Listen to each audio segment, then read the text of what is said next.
Call the meeting to order. I invite you to begin with the Pledge of Allegiance. I invite you to join us. I pledge allegiance to the flag of the United States of America and to the republic for which it stands, one nation, under God, indivisible, with liberty and justice for all. Roll call. Kolpak? Here. Pepcorn? Preston? Here. Strand? Here. Mahoney? Here. Health. Fargo Cast Public Health is holding a spring social on April 30th at 5 to 6:30 at the main building. Community members are invited to attend and learn about Fargo Cast Public Health programs and initiatives. Library. The 5th annual North Focus Photography Project runs through May 31st. This region-wide project is up and coming recreational photographers, and one lucky artist got their photograph on the front cover of the Northern Narratives 2024. Guidelines, rules, and information are all available at the library's website. Area teens and adults are invited to attend the Designing to Stop Disaster event presented by landscape architect and emergency management faculty from NDSU on April 9th at 6:30 in the main library.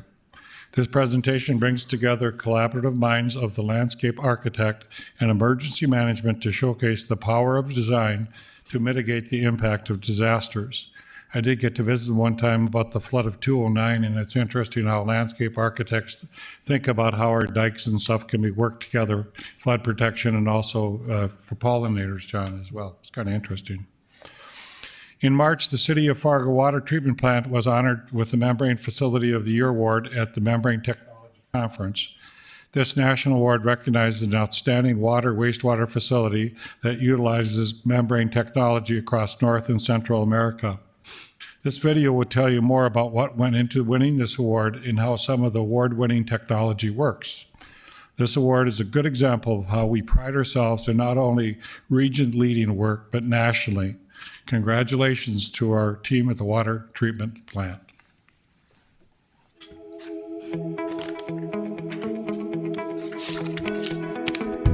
Every year, AMTA, or the American Membrane Technology Association, recognizes a membrane facility for their work, and this covers North America and Central America. This award was very cool because it's very strong competition. Most of the competition was more coastal and maybe larger systems. So, like, to me, it's sort of like the movie Hoosiers. We're kind of the underdog and kind of the newcomer in the membrane field, but it's a very neat experience.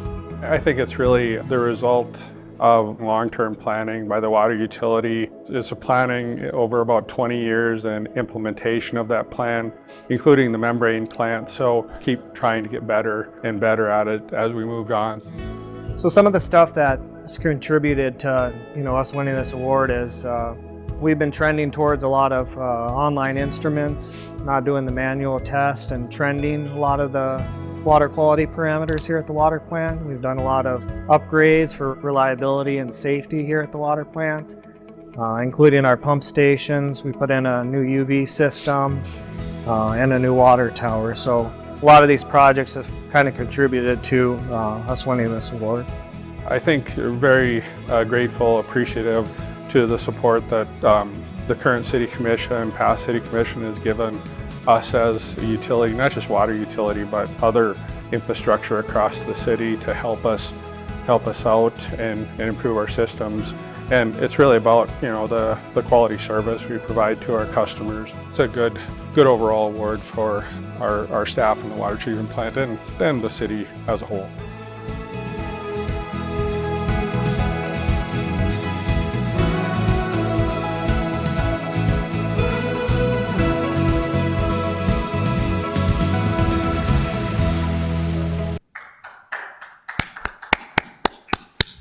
Very good, thank you. Troy, I already noticed you guys wear jeans, so you get your pants dirty all the time working a water plant. It's kind of ironic that happens, but it was interesting. Is there a motion to approve the order of agenda? So moved. Is there a second? Second. Any discussion? All those in favor say aye. Aye. Motion carried.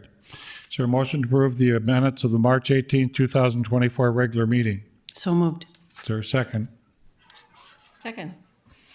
Any discussion? All those in favor say aye. Aye. Motion carries. Is there a motion to approve the consent agenda items 1 through 30? So moved. Second. Moved and seconded. Roll call vote, please. Preston? Aye. Strand? Yes. Colpack? Aye. Mahoney? Aye. In resident comments, basically, there were more people that wanted to talk than we had space for. So basically, it was taken in the order of who called in first or registered first. So if your name isn't on here, it's just that we didn't have room. Matt Tretz?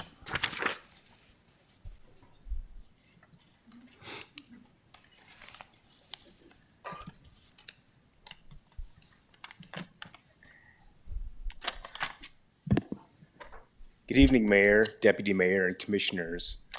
Thank you for your consideration of the ceasefire resolution approved by the Fargo Human Rights Commission and this chance to convey support for this resolution from healthcare providers in this community, those including nurses Ellen Molly, Sister Mary Margaret Mooney, Mara Nortmeyer, and nurse practitioner Kayla Nelson, and doctors Lucho Espejo, Mary Jo Lewis, Kinsey Nelson, Thomas Ortmeyer, and myself. We, with the rest of the global community, have witnessed the intended and relentless devastation of Gaza for almost half a year. On February 22nd, Doctors Without Borders International Secretary General Christopher Lockyer reported to the United Nations Security Council, "Children who survive this war will not only bear the visible wounds of traumatic injuries, but the invisible ones too. Those of repeated displacement, constant fear, and witnessing family members literally dismembered before their eyes. These psychological injuries have led children as young as 5 to tell us they would prefer to die." The remaining 2.2 million people in Gaza who have survived continual bombardment, displacement, injuries, detentions, and the loss of home, family, and community now have to contend with the fatigue, weakness, immune system deficiency, and muscle wasting associated with catastrophic hunger.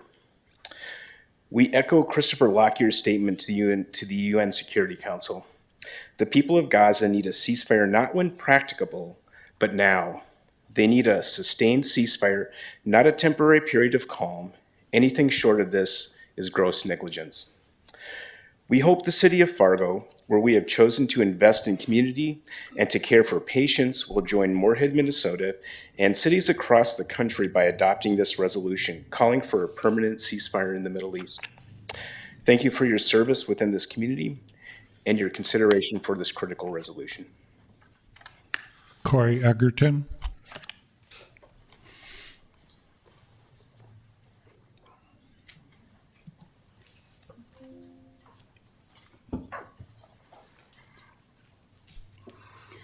Good evening, Mayor and Commissioners. On behalf of myself and fellow members of the community, I urge the Fargo City Commission to support the resolution calling for a ceasefire in Gaza. Allow me to clarify what we mean by ceasefire. We mean an immediate stop to all the forms of severe collective punishment being unleashed by the Israeli government on the people of Gaza. This includes ending the siege that deprives them of basic necessities like food, water, and medicine, as well as halting the bombing campaign.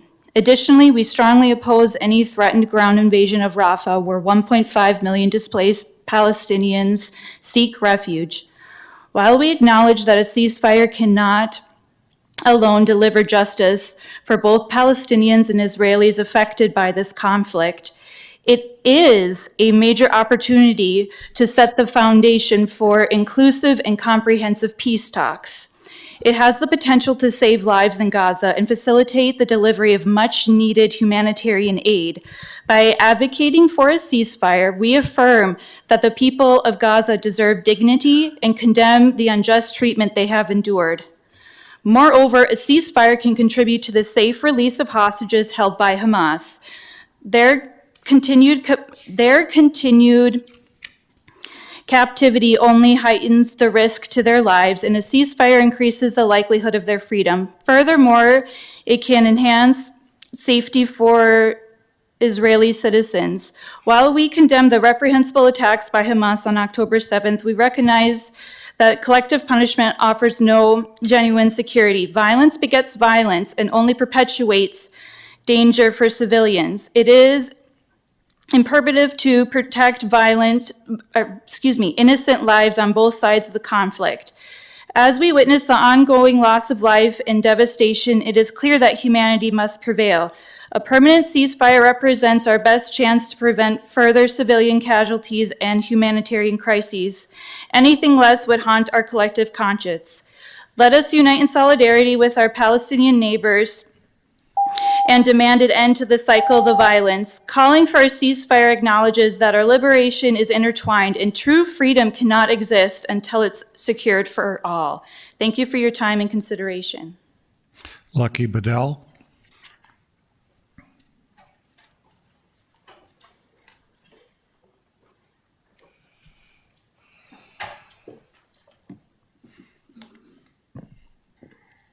Good evening, Commissioners. I stand before you today to show that our government is on the wrong side of history by highlighting the heightened violence Palestinians are facing right now in the West Bank. The Israeli government has been adamant that the genocide in Gaza has been to capture Hamas, but evidence of violence in the West Bank, where there is no Hamas, is a direct contradiction of their deceptive claims and highlights their true intentions.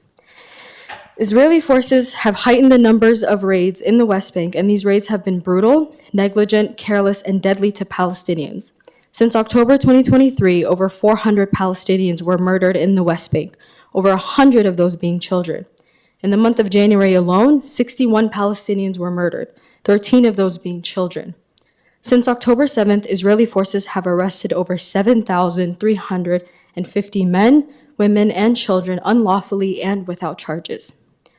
Prisoners in these detention centers have all cited borderline starvation, abuse, violence, and torture that they constantly face while being detained. In February, the Senate passed a bill sending billions of dollars of aid to Israel. $4 billion will go to boost Israel's air defenses, $1.2 billion will go to a laser weapons system for Israel, and $2.5 billion to support U.S. military operations in Israel. While our government sends money to facilitate a genocide, that money could have been used to save American lives on American soil. The Yale School of Public Health published a study showing that over 300,000 American lives could have been saved from the COVID epidemic if universal health care existed in our country. Our government doesn't have enough money for universal health care, but has enough money to send to Israel. The CDC statistics on gun violence show that every single day, over 300 Americans are shot. Among those are 23 children. Annually, nearly 8,000 children in the United States are shot, and over 2,000 of them die. Rather than focusing on spending our money on research and development towards gun safety, universal health care, the housing crisis, or even inflation, our government chooses to spend money on Israel. It is your duty as City Commission to ensure that your citizens are heard and looked after. Passing this ceasefire resolution shows our leaders that you will put the needs of your people first and foremost. Thank you. Allison Slavic.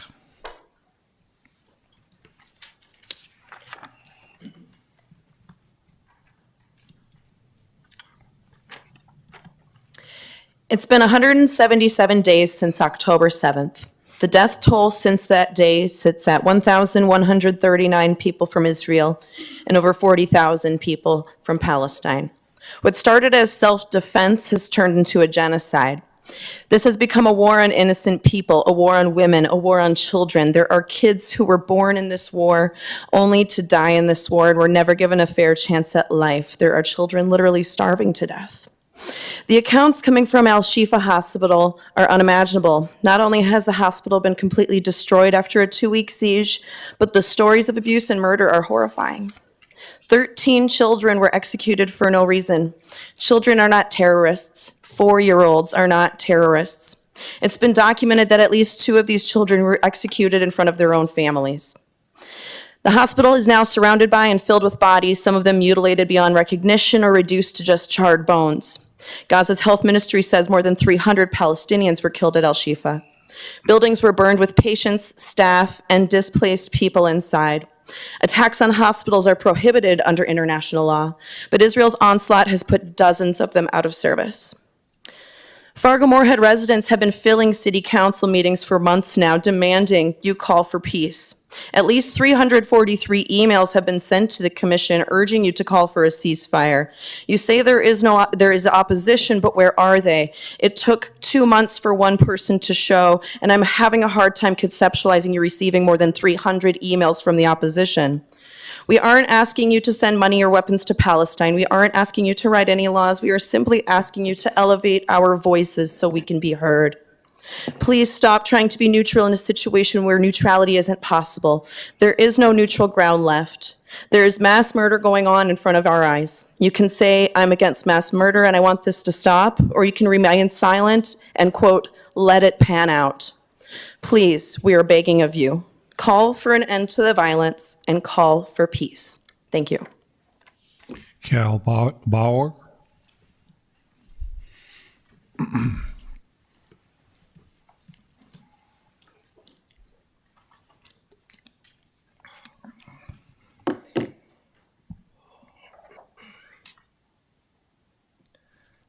I was reminded of something recently when I was on a trip with my family this weekend, that every single human being on this planet experiences life.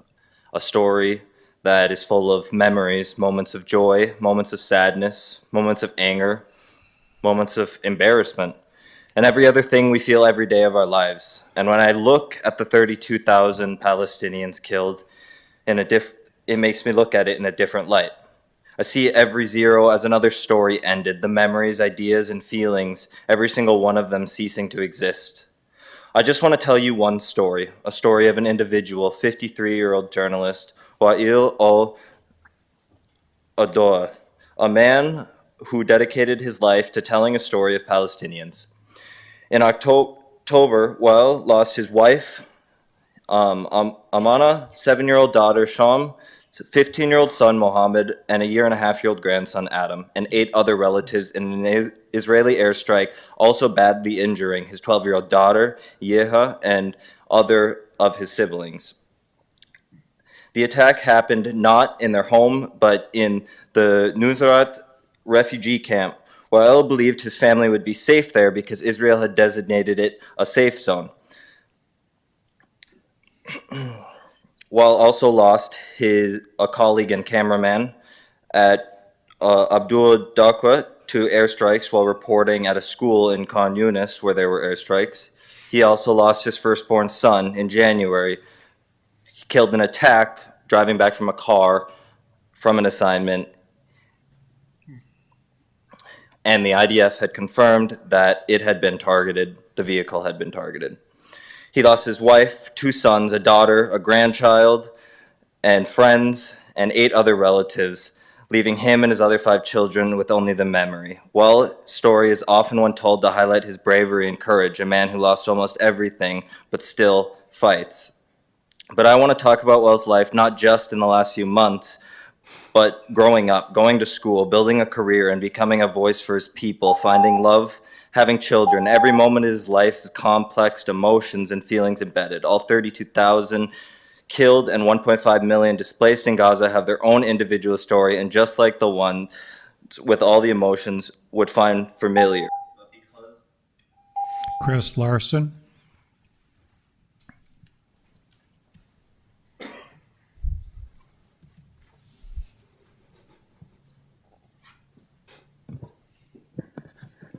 Hello. I think my fellow speakers are doing a really great job of building a robust statistical case for the ceasefire resolution. So I believe that this resolution actually represents several opportunities for this commission and for this community. So I'd like to talk about that. Collectively, we all have a huge opportunity, if not an obligation, to exercise good common sense on this issue.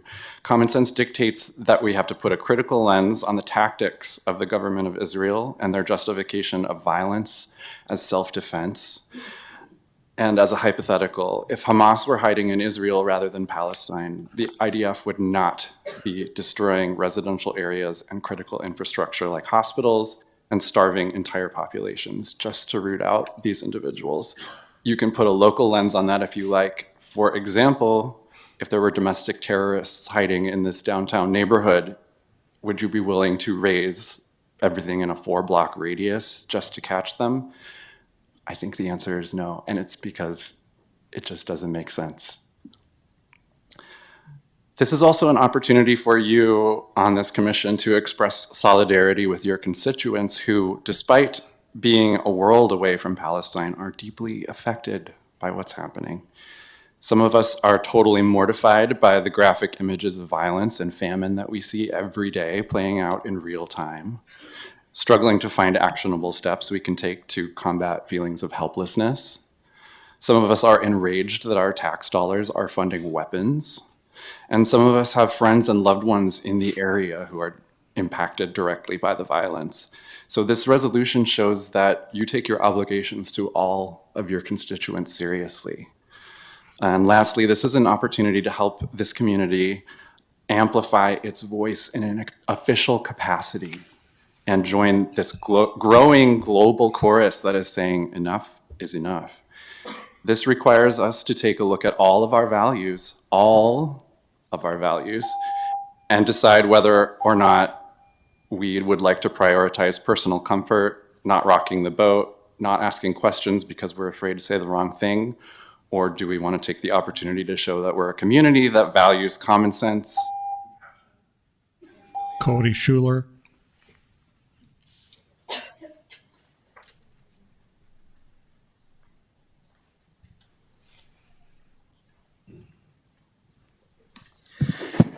Good evening. My name is Cody Schuler. I use he, him pronouns, and I'm representing the ACLU of North Dakota. I'm also a Fargo resident. Yesterday, March 31st, was International Day of Transgender Day of Visibility.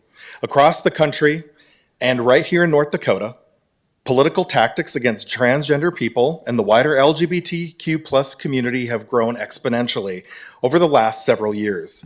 From discriminating bills passed into law to harassment and threats of violence, we're dealing with a well-orchestrated effort to push trans people out of public life. Of the dozen anti-LGBTQ bills Governor Burgum signed into law in 2023, the majority were trans erasure laws, laws that seek to remove trans people from existence. Today, in North Dakota, trans, non-binary, intersex, and two-spirit citizens do not exist in the North Dakota Century Code because of these laws. They have legally been erased. Trans and gender non-conforming people go to work every day, they pay their taxes, and simply want to enjoy life like every other citizen. Yet we know that suicide, suicide ideation, bullying, and substance abuse is higher in the LGBTQ plus community, but particularly higher among trans people and trans youth, due in part to discrimination. Intolerance against a particular group of people is a distraction from real needs of our community and paints us to the world as an unwelcoming and hateful place. That is why the ACLU of North Dakota and our partner organizations would like to express deep gratitude to Mayor Mahoney for issuing a proclamation to honor yesterday's Trans Day of Visibility. We express further gratitude to the City of Fargo for lighting City Hall in the colors of the trans pride flag and this past Saturday evening. Proclamations and lights may not seem like much, but both are important symbols of hope and enhance visibility, awareness, and the fight for rights of transgender, non-binary, intersex, and two-spirit people, and their ongoing daily contribution to our city. And so we thank you, Mayor Mahoney and Fargo City Government. Thank you. Abdel Abi Razik.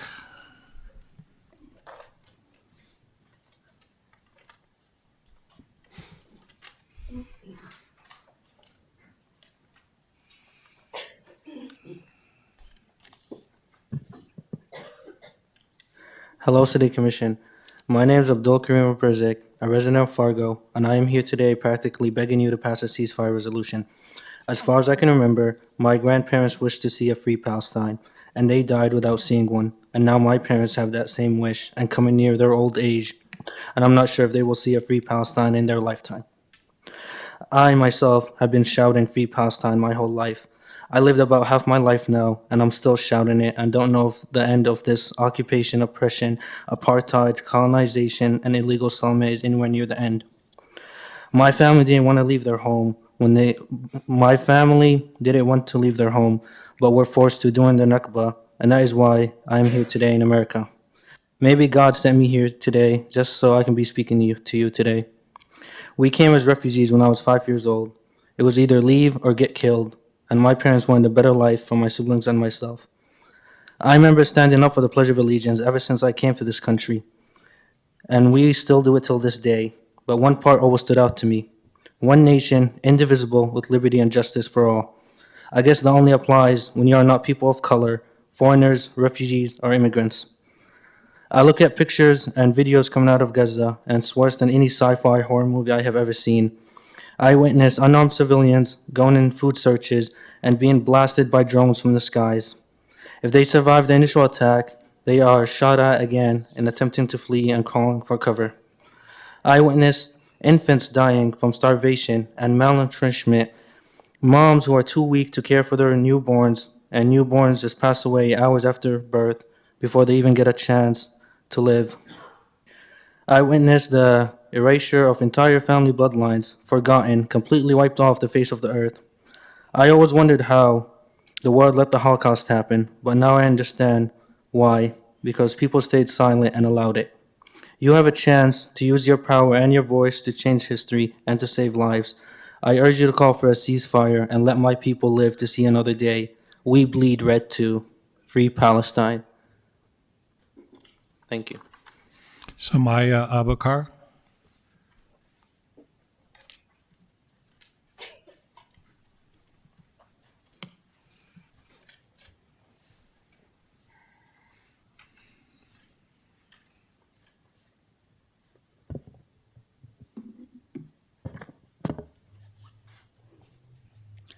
Good evening, ladies and gentlemen, council members, and fellow advocates for justice.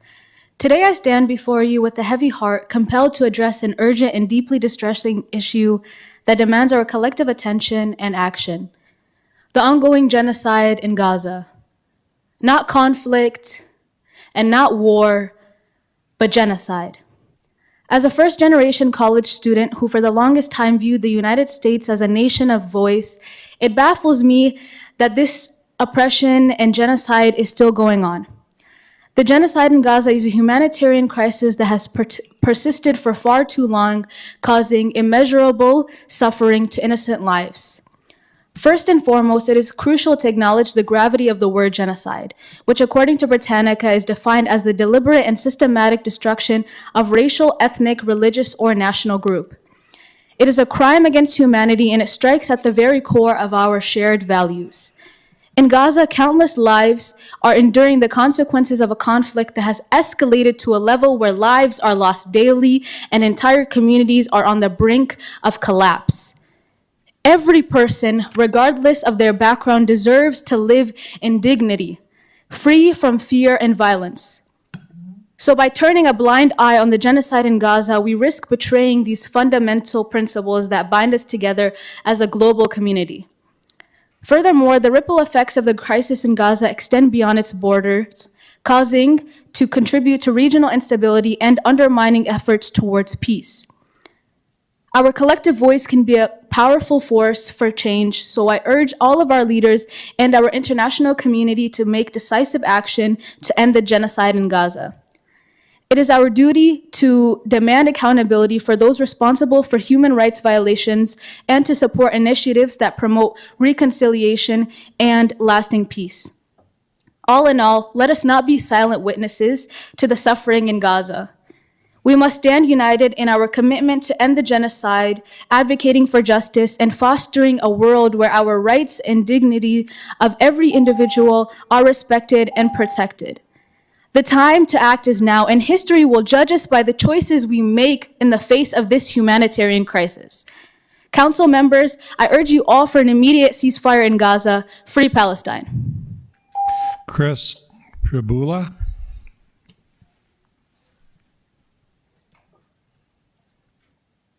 Chris Pribula.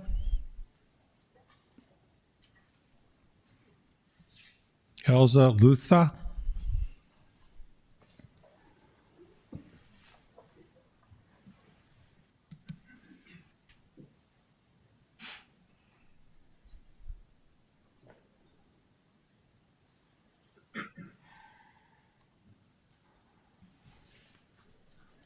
Hi, my name is Elza and I am 12 years old.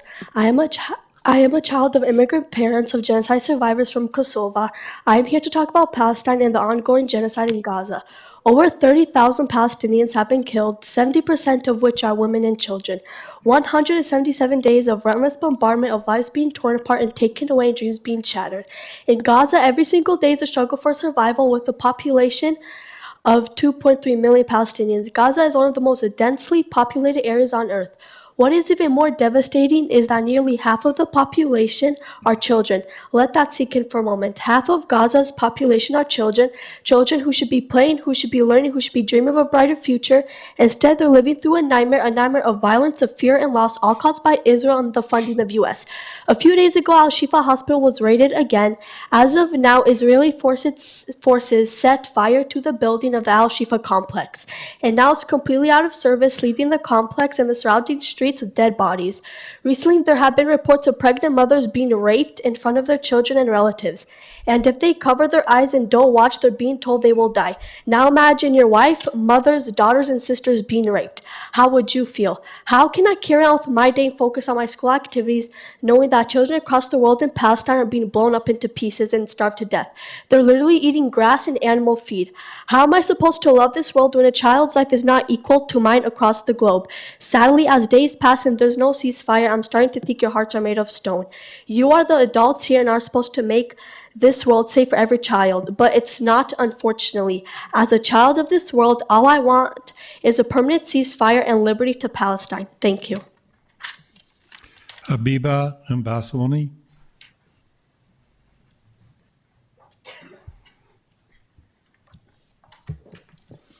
Dear Commissioners, every time I've stood before you, I aim to give you enough reasons to call for a ceasefire. But I am sick to my stomach of having to beg our leaders to put an end to the brutal death of innocent children. The last time I was here, I shared with you other people's experiences and words. Today, I share with you my own. Ever since I started seeing what is happening in Gaza, I've had to watch myself fall apart every day. I can't eat, I can't drink, I can't even breathe. Getting out of bed in the morning, the mere thought of having to go through yet another day surrounded by people who don't care is dreadful. I'm plagued with the nightmares of the things that I have to see while I'm awake. But most of all, I am ashamed that it took so many lives for me to start speaking up. We are all complicit in this genocide. We may not have initiated it, but our silence was enough fuel to the fire they started. And now the fire is eating away at everything it has touched, including our lives. And I didn't know just how much until I came across this picture. When I saw this little girl, I thought about what it would have felt like if my sister was in her place. If I had to watch and if my last goodbye with her was with her head half hanging open. What if this little girl was one of your kids or grandkids? What if you had to hear them screaming for help from beneath the massive ruins, and you had to hear as their screams got quieter and weaker by the minute? Would you have any respect for the leaders who turned a blind eye to your pain as you spilled your heart out in front of them? What if this was your last image of them? Would you not have wanted those in power, no matter how far away or how involved they are, to use what little influence they have to stand up for them? God knows I would. Do not tell me you have nothing to do with this when money from this country, from this very city, funds this. You failed us before when you couldn't prevent this. The least you can do is call for a ceasefire and not fail us again, because we will keep showing up. Even if you say no, we are going to stand up for what's right. So be on the right side of history and call for a ceasefire. President comment is over. We'll go to our public input opportunities. On item 32, application filed by Greystone Capital Woodrow for a project to be located at 301-315 University Drive North and 12224 4th Avenue North for residential apartments and leasing to the Montessori School. Jim Gilmore to explain. I think you're all probably familiar with this facility. The City Commission approved a property tax exemption for the Woodrow block in 2017. It had previously been an elementary or a school. Building was converted to apartments. A new building was built on their parking lot for more apartments, and a Montessori school was added. What's proposed here is a change in ownership. There is no change to the property tax exemption. It's simply basically a transfer to a slightly different ownership group. Previously, you had approved a transfer from Kilbourne Group entity to Greystroke Capital. What's proposed now is that Greystroke will be selling a 31.5% interest to another investment group. So the exemption stays the same. The Economic Development Review Committee has recommended approval of this, but with state law, we're required to have a public hearing prior to that transfer. So be happy to answer any questions. I believe we have available virtually is Gray Parnell from Greystroke Capital if you have any questions for him. Is there anyone present who wishes to address the City Commission regarding this application? Is there anyone present who wishes to speak to this? If not, I close the public hearing. Do I have a motion? So moved.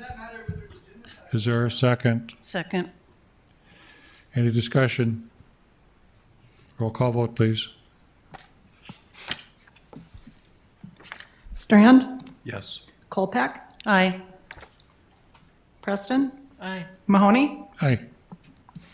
Item 33, hearing on a dangerous building located at 1022 9th Avenue North. Sean Radnick to explain.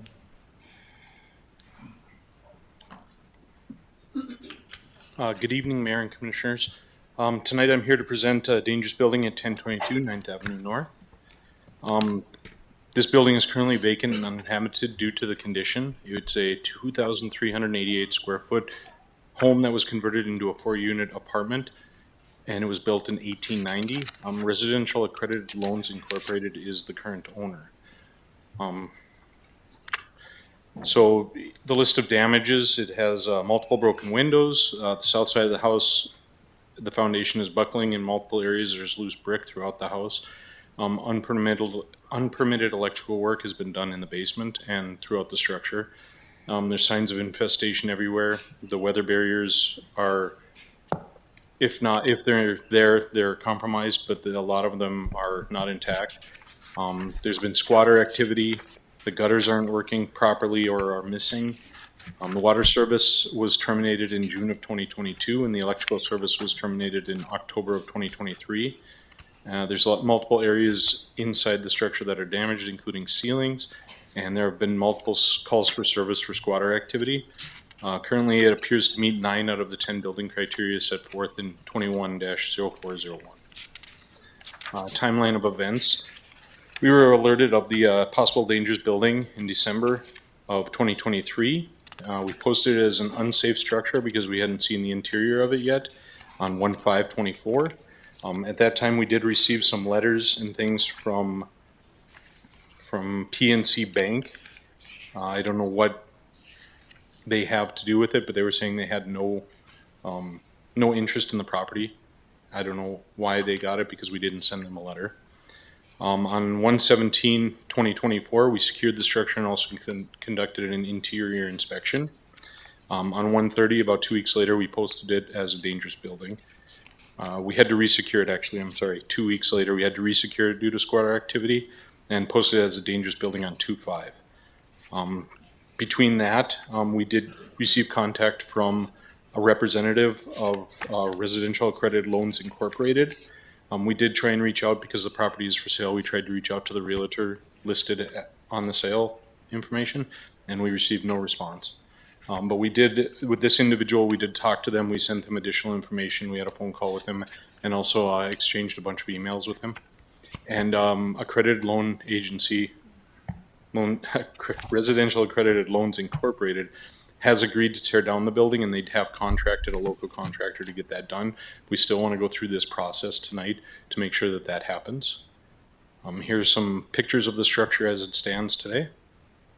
You can see the gutter systems are either missing or failing, multiple broken windows. Here you can see some of the foundation information that we were talking about, how it's buckling, how the bricks are coming apart due to, we're assuming, water from the gutters and things not working properly. Here's just some more pictures of infestation as well as other areas where the bricks are coming in on the foundation. Here's squatter activity as well as unpermitted electrical. Ceilings are falling in the structure. Here again, some more ceilings, just squatter activity in the general overlay, or just the general. The general condition of the structure as it is right now, from squatter activity and people being in there that aren't supposed to be. Also, some of the dangerous electrical we're seeing. Our recommendation is to designate it a dangerous building and have it order its removal by May 31st.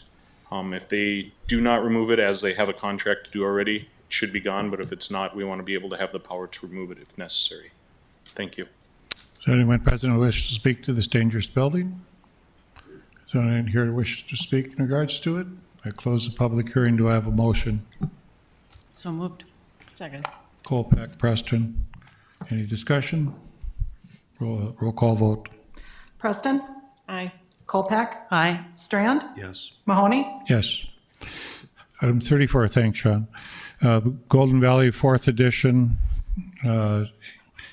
approval recommended by the Planning Commission on 3/5/24, zoning change from single dwelling residential to single dwelling residential.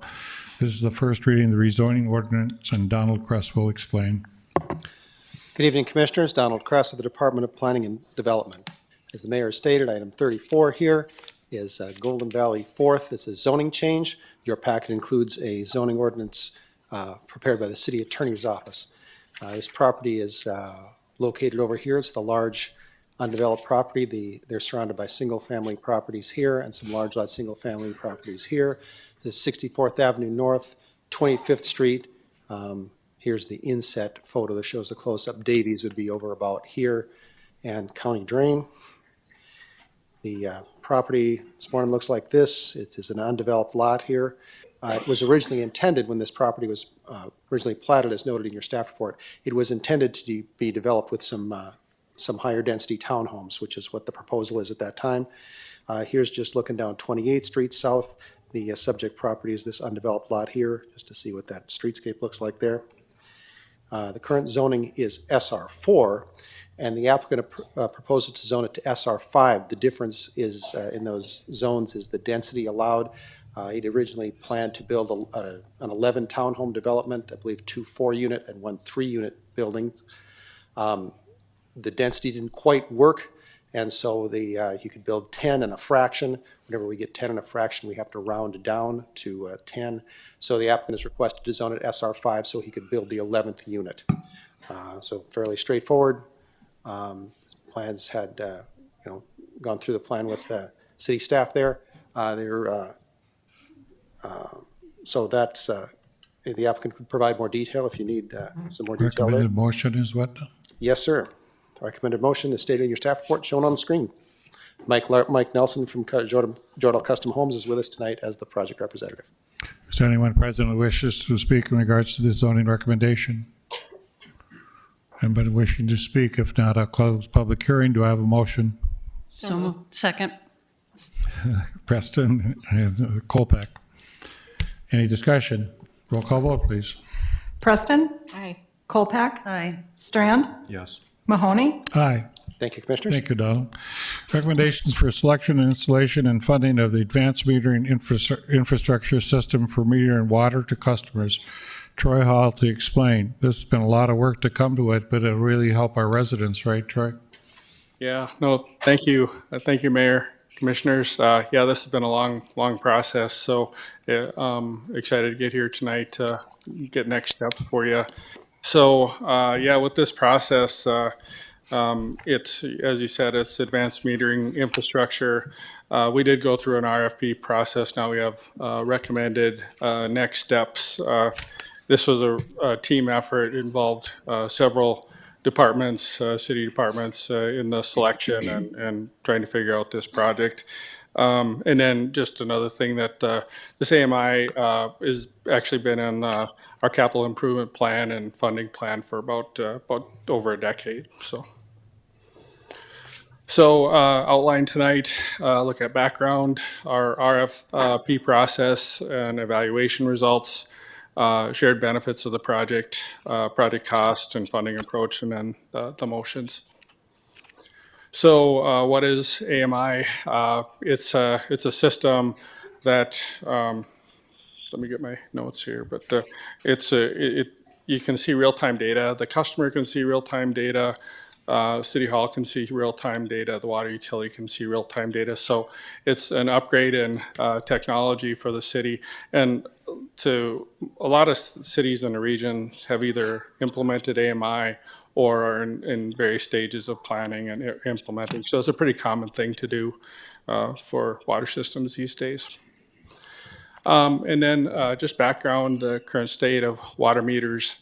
We have about 30,000 meters in Fargo, ranging in size. And as you can imagine, 30,000 meters, if we do a change out project, that's a pretty big task. It's going to actually take a couple, 2 to 3 years to actually do it.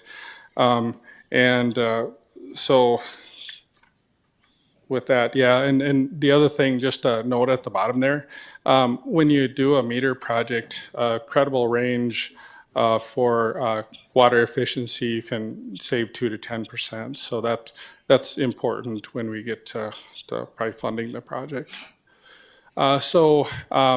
This process, we actually did a feasibility study in 2010.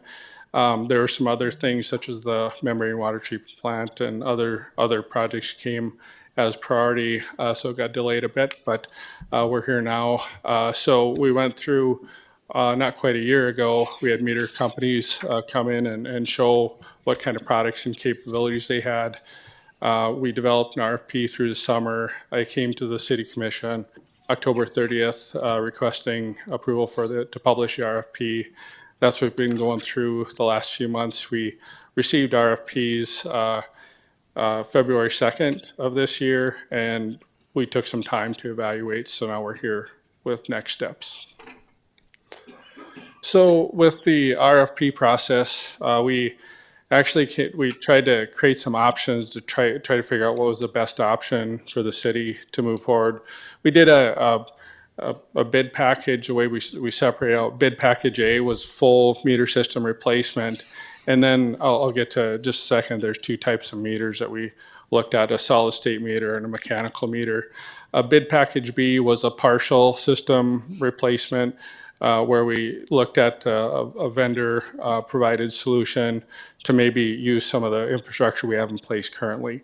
And getting to the meter types, the solid state meters, they're the newer technology, as a little more accurate. The mechanical meters are they're a little older style meters, but just from my history here working through water utility in Fargo, in our process or our treatment projects and those, we've never installed a mechanical meter. It's always been the electronic type meters, just for reference here. So the solid state meters, new technology is important moving forward. So when we got to the discussion about it, the bid package B, as a committee, we had, it sounded like a really good idea because we were trying to use what we had, some infrastructure we already had.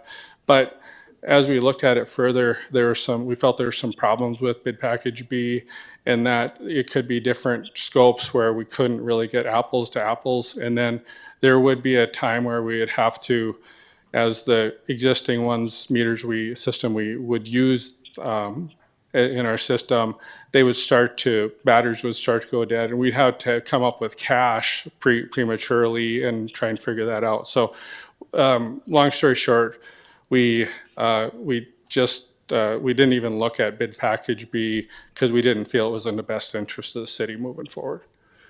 So our RFP process, we did have a selection team from multiple city departments.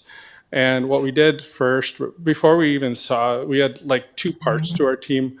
One part was just having the data and the RFP, the proposals, and providing the evaluation team the information so we could try to keep it really objective.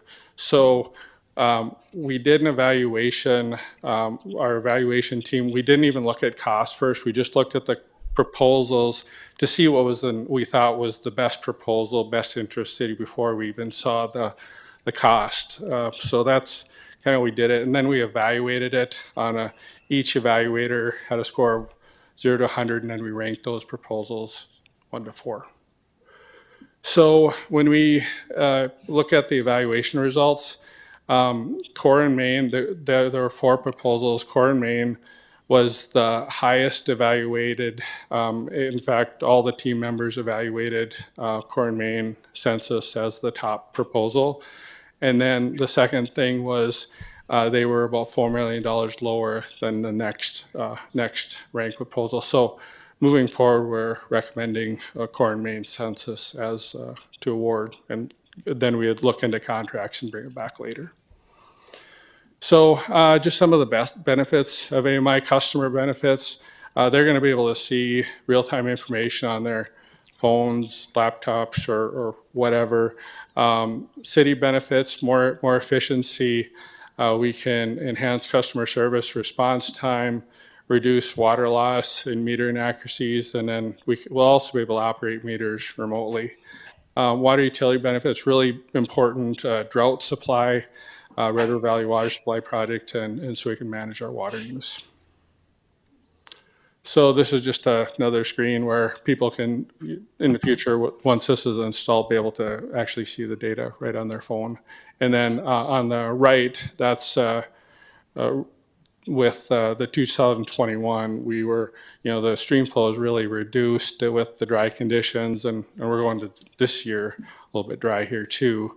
But when we get down to those low stream flows, we really have a finite amount of water, and so the metering system will help us track where those demands are.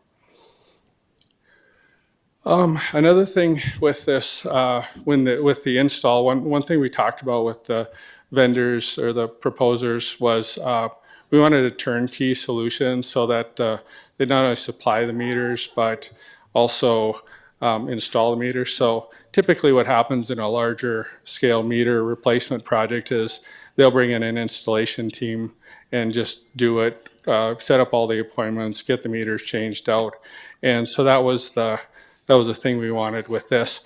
The question came up, it's a little bit of a loophole in the plumbing code, but we just went to the state plumbing board and got a clarification so that if they bring a team of installers, the contractor will have a licensed plumber that will oversee the project, and then if any issues come up, they'll be able to help out and everything. So we just needed that clarification from the state on that.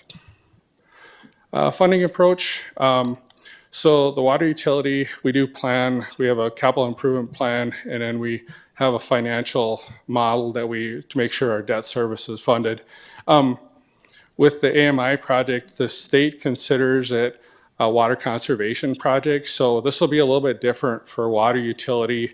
We're not going to go through a drinking water state revolving fund loan. It'll be clean water because there's actually some cost benefits to that since the requirements are slightly different.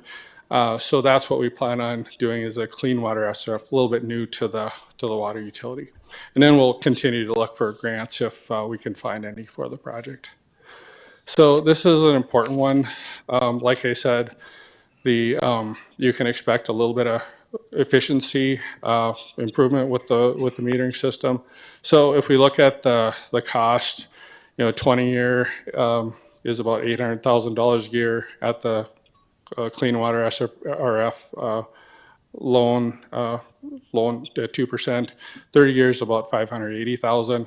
So if we see a 2 to 3% improvement, we can just about pay for the project. So I think it's reasonable to say that the project could partially or fully pay for itself. So that's important.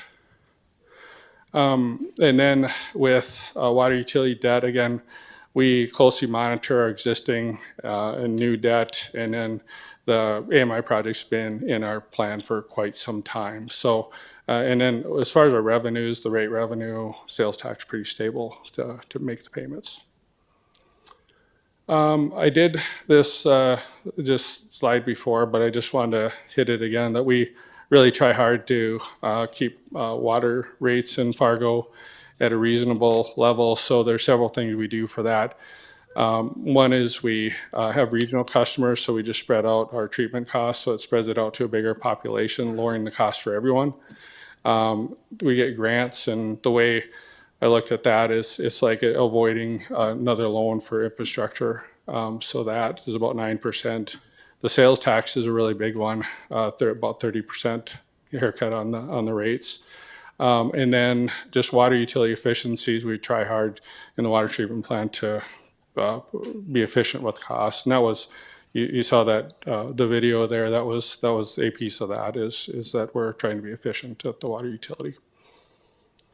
Conclusions, it's an important project for the city in our strategic efforts. And then we closely monitor finances with our department. We pay attention and we have it planned for. And then there will be several benefits to the city with AMI. So recommended motions, award AMI project to Census and Core and Main. Then we'd bring contracts back later, or agreement back later. And then accept the State Plumbing Board clarification that the installation will be accomplished under a master plumber licensed in the state of North Dakota. And then the last part, authorize utility staff to, it's really to get the loan, the loan application started. I'll bring back an actual resolution with details at the next city commission meeting. So that was pretty quick rundown of a long-term project. Do you have any questions? Great job. Any commissioners have any questions of Troy? Commissioner Strand. Thank you, Troy. This is really terrific news, actually. I'm just a nuts and bolts question. If you have RFPs versus bids, we're not required to go with the lowest bid, even though there's one lower bid by a little amount, even though it didn't rate nearly as high as. Am I correct in that? Yeah. We really, with this, we wanted a bang for buck. So that's why we went through two parts of the evaluation, and we're allowed to do that. But we wanted to match up the best proposal with the best cost. We don't have to go with the actual lowest cost. We can marry those two together. Thank you. Commissioner Kolpak.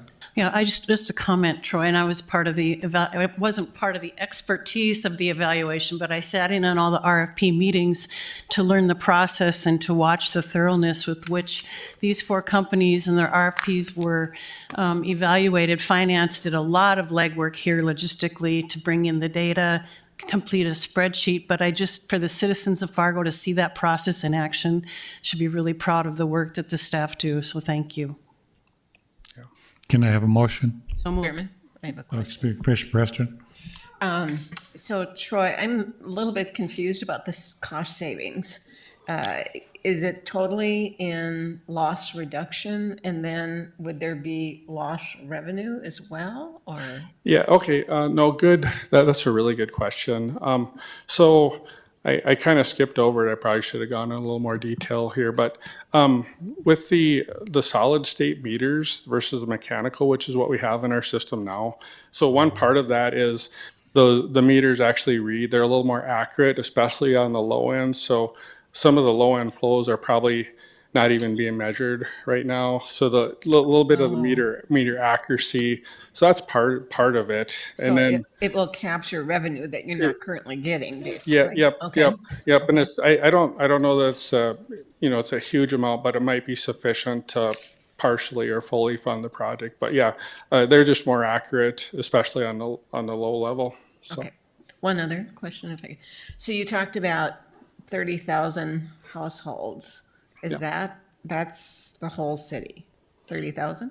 Yeah, it's about 30,000 meters. So they can be, residential, commercial type meter. That's throughout the city. So they're various sizes. But so we would go, right now we have like 5/8 and 3/4 inch residential meters. So they're just gonna it'll be a fully new system. But I think it'll be a great project for City of Fargo. Thank you. Great work, great teamwork. I'm glad they really analyzed this to the full extent. Appreciate it. Okay, thank you. Any other discussion? I'll make the motion. Is there a second? Second. Colpack, Strand. Any other discussion? Roll call vote, please. Kolpak? Aye. Strand? Yes. Preston? Aye. Mahoney? Aye. 36, applications for property tax exemptions for improvements made to buildings. Do I have a motion? So moved. Is there a second? Second. Colpack, Preston made the motions. Any discussion? Roll call vote, please. Kolpak? Aye. Preston? Aye. Strand? Yes. Mahoney? Aye. Liaison Commissioner assignment updates. Commissioner Strand. Thank you, Mayor Mahoney. I'd just like to alert the public to some really good news coming to the city via the Sustainability and Resiliency Committee at our April 9th meeting. Bruce Grubb and Jeremy Gordon and Brenda Derrick and Mike Redlinger have been working immensely with the state to get the city to qualify for a program that would address climate change issues. And we're getting a multi-million-dollar grant, which will be announced in detail on Tuesday, but multi-million-dollar grant to convert the entire city in an accelerated fashion to LED lights, which is just beyond comprehension huge in every regard. So good work to our administrative team, good work to the department heads, and look to the SRC meeting on Tuesday for the details to be shared with the public. It's a great grant. It was good work by the team. Thank you, John. It's terrific. Commissioner Kolpack. Yep, I have one slide. It's all water today. So water utility. The City of Fargo's water treatment plant is upgrading its filters for treating drinking water. Half of the upgraded filters went into service last week. The startup process went well, and water quality results have been excellent. The remaining filters will be upgraded in the fall, and the project replaces equipment originally installed around 1997. It's funded with the help of a 75% EPA grant. So thank you. The update is we're starting our budget now, so we talked to different directors and department heads, and we're beginning to work on the budget for 2025. Commissioners, you will be updated as that moves along. Commissioner Preston. No updates. Item 38. Everybody has been polite and respectful as we've gone through this process.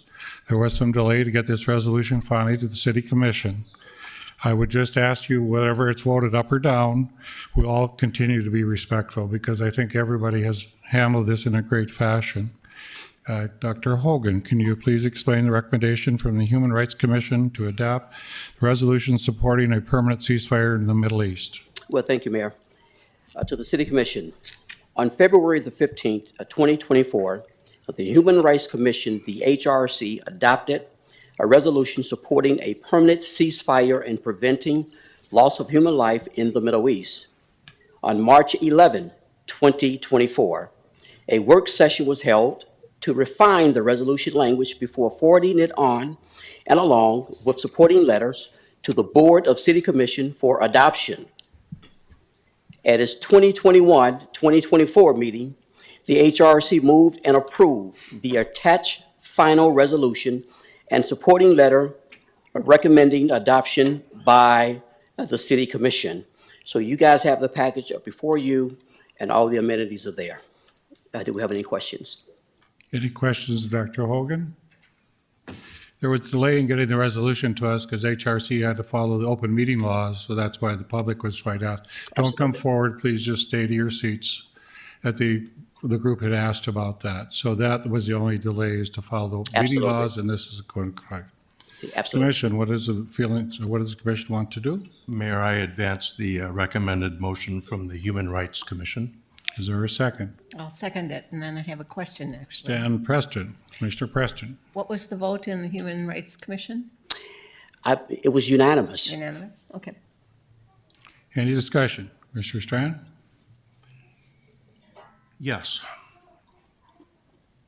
Okay. I'm there's a lot of people wondering what's local about this issue. You know, how is this a topic for a city commission in North Dakota to contemplate and to debate? You know, I'm a lifelong North Dakotan. I'm reminded of the name Warren Christopher, who was from Stanton, North Dakota, who helped multiple times, and especially one time, negotiate a Mideast peace settlement between Israel and Palestine on behalf of the United States, representing the president's and the administration and the Secretary of State's office. I'm reminded of Agnes Gielan, who was the first elected woman mayor in the state of North Dakota, who in the late 80s, just before she turned 90 years old, decided that she was going to breathe life into her lifelong dream of advocating for peace in this world from the Peace Garden State. She started locally. She then went to Washington, D.C. She then went to the United Nations and was named one of America's 50 most prominent peacemakers just before her death, advocating for peace from the Peace Garden State. And Agnes Gielan had a phrase I will never forget. War is a shortcoming of the human potential, she said, and challenged us to remember. This topic of what's happening in today's world makes me look back to my parents' generation when genocide and identity-based violence were surfacing in Germany and around the planet. And I was wondering, what did our people do? What did our family members do? What did they say?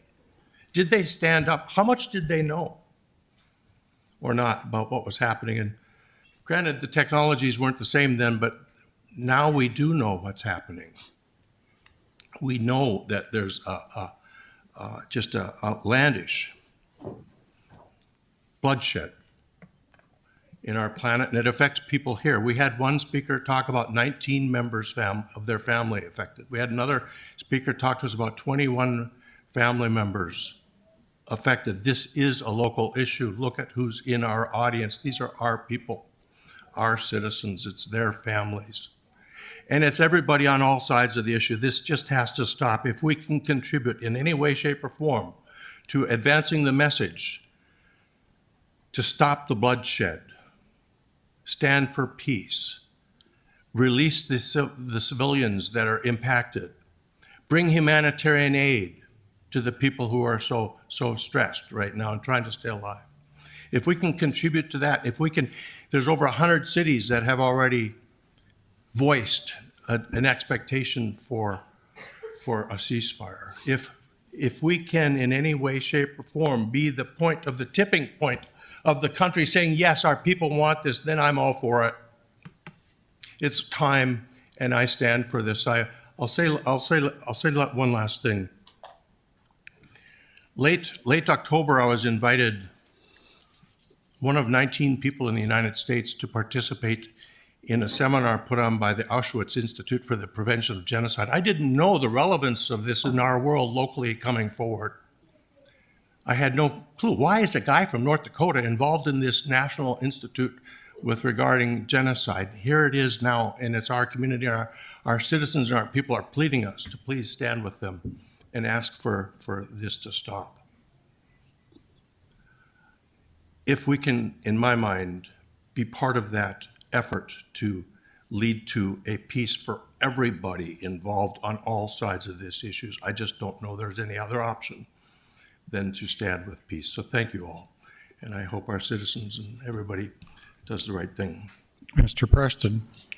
Yeah, I would like just a few minutes to explain my support for the resolution. And I've written it down so that I'm clear and concise. Since October 7th, we've all, I think, been horrified by the events that have evolved from that. And since that time, we have witnessed a growing crisis stemming from the lack of water, food, and medical supplies. I'm going to focus mostly on that more immediate kind of situation. Projections are that 3 times as many Gazans consisting of innocent children, women, and elders who have no involvement with Hamas, may die from starvation and diseases caused by the lack of clean water. This crisis is human-made. It can be reversed with a ceasefire, and it seems that is the only way to get supply truck delivery flowing again. Experts are telling us alternate routes by air and sea are not going to come close to changing the situation for the 2 million Gazans stuck in this environment. We're hearing from both sides of this discussion, for sure. I'd like to address, however, one point which I find so egregious: the argument that this is a war and that people get killed in wars. Let me clearly say, starvation is not a weapon of war. Neither is collective punishment a weapon of war. As commissioners, we probably all have slightly different viewpoints of our role up here. For me, personally, this is a moral question. It goes way beyond political. People are dying due to no fault of their own. When we have an opportunity to amplify people's voices, asking for a solution, especially when it comes to a human rights issue, as we've done with our own legislature, we have an obligation to do so. Those are the reasons I support this ceasefire resolution as recommended by our own Human Rights Commission. If I can just say something here to the individuals that have worked so hard to get this up on the public table. I want to say, whether you've immigrated to this country, whether you've moved here from a different part of the US, or you've lived here all your life, you truly have enriched this community with bringing your connections to the broader world into Fargo. You have truly brought the world into Fargo, and I think that's what we're seeing with this particular effort. Thank you. Commissioner Kolpak. So I want to start by acknowledging sincerely how the horrors of this global conflict have caused pain on all sides. And I have taken seriously my responsibility to listen to Fargoans on this issue. And many of you I've met with who are here tonight. And from the beginning, I also supported the mayoral proclamation, and I believe that proclamation was appropriate and balanced. As an elected leader in a nonpartisan office, I took an oath to uphold the constitutions of North Dakota and the United States, as well as our Home Rule Charter. And I take that oath very seriously. I come prepared to City Commission meetings to vote and act on issues, understanding the facts, asking questions ahead of each meeting to get more information or clarification when needed. For this request, there is no way I have the authority or intelligence to ask for international actions in a global conflict. Nor does the DEI director have the experience or authority to ask state legislatures, the governor's office, our congressional delegation, or the president to take the same action.